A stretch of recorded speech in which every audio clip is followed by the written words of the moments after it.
Last week finished with me, in fact pretty much everybody in this house being sick over the weekend and still feeling pretty ropey.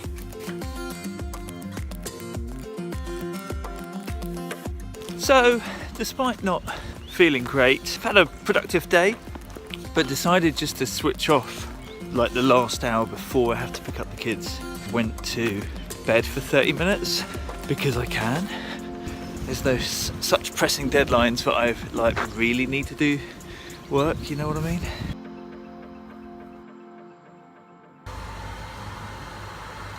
I meant to be recording a voiceover this morning, but can you hear that?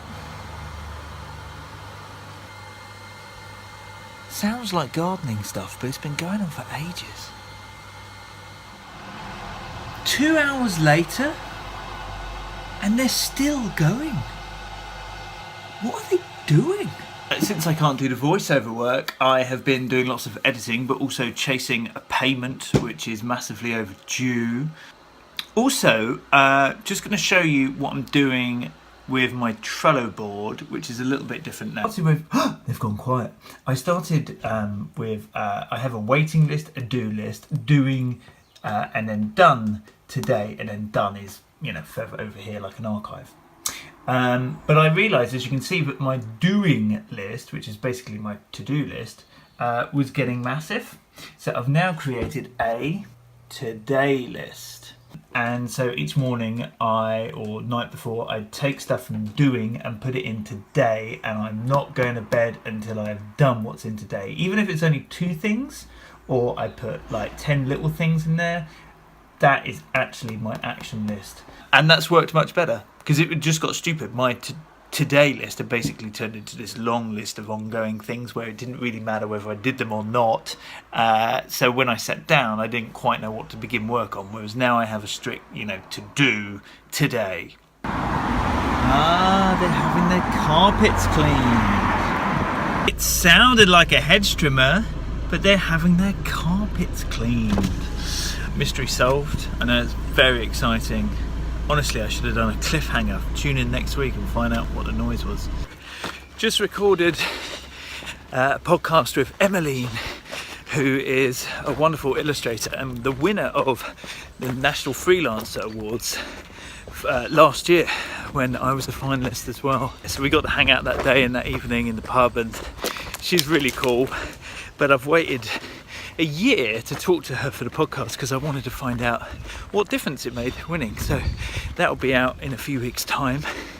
I've got 2 more episodes to record this week. Still managing to keep my activity levels up. Like how I was competing against my Apple Watch. Really has made a difference, getting that thing.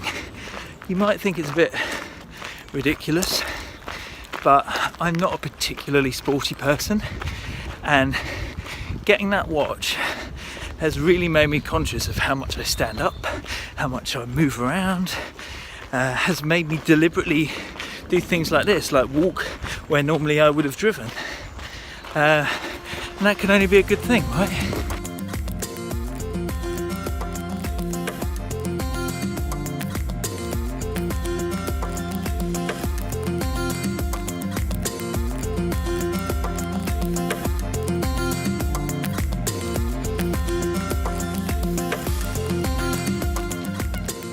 So Wednesday, a wet Wednesday as well.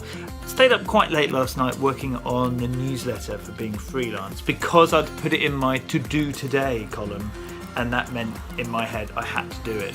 Which is good, isn't it? It goes to show it works. Yes, I've done that, and then reviewed some videos for animators so that they could crack on, and then recorded the second podcast of 3 for this week with this lady, Rachel Ingram. Look, there's her Twitter page. There she is flying that aeroplane. How cool. That's possibly the coolest Twitter header I've ever seen.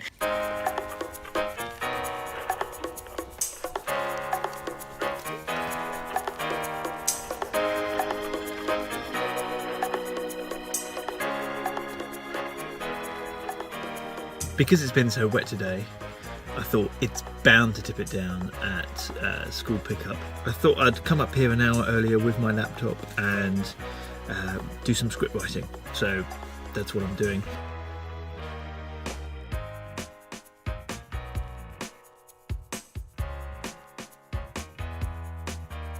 Productive morning.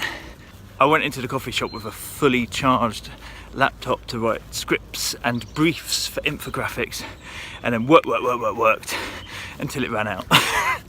It's a good way to concentrate the mind, I find. Off you go.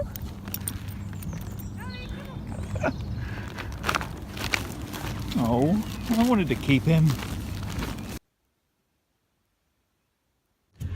Torturing myself before school this morning. It's my wife's birthday tomorrow, so me and the kids have just made a cake. When you've got a cake in the oven before 8 AM. And then there's like a come in and read with your kids thing this morning. So because that's going to take up like the first hour of my day, I ended up staying up late last night to get a video done for clients. So man, I've just put my foot in the cat water.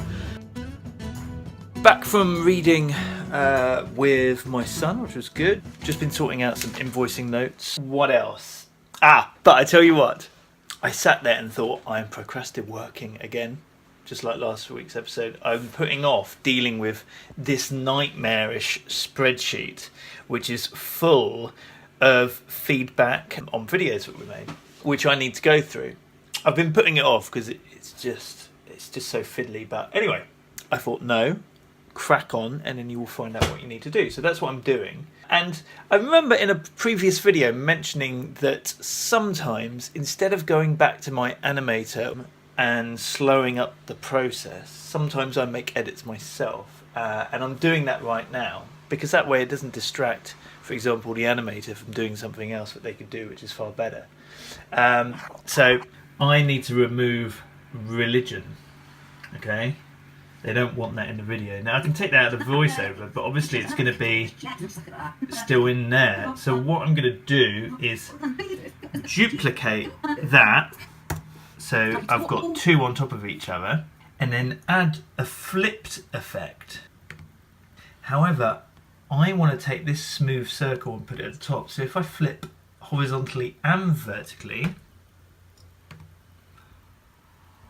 I've now got a smooth edge at the top where religion was, and if I now just crop it so that I get rid of all of these bits, there we go, gone.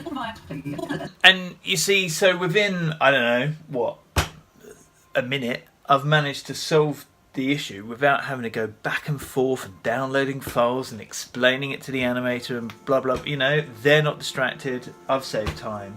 And do you know what as well? Quite enjoy doing it because there's a little bit of problem solving, a little bit of creativity.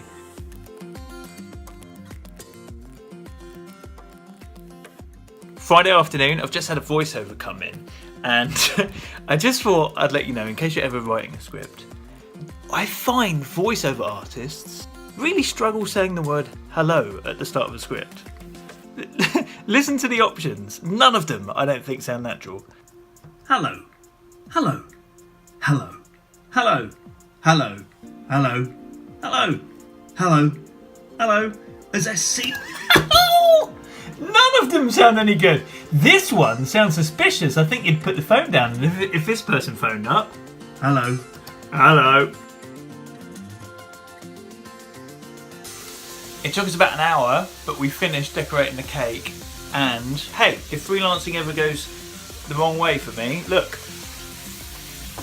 at that!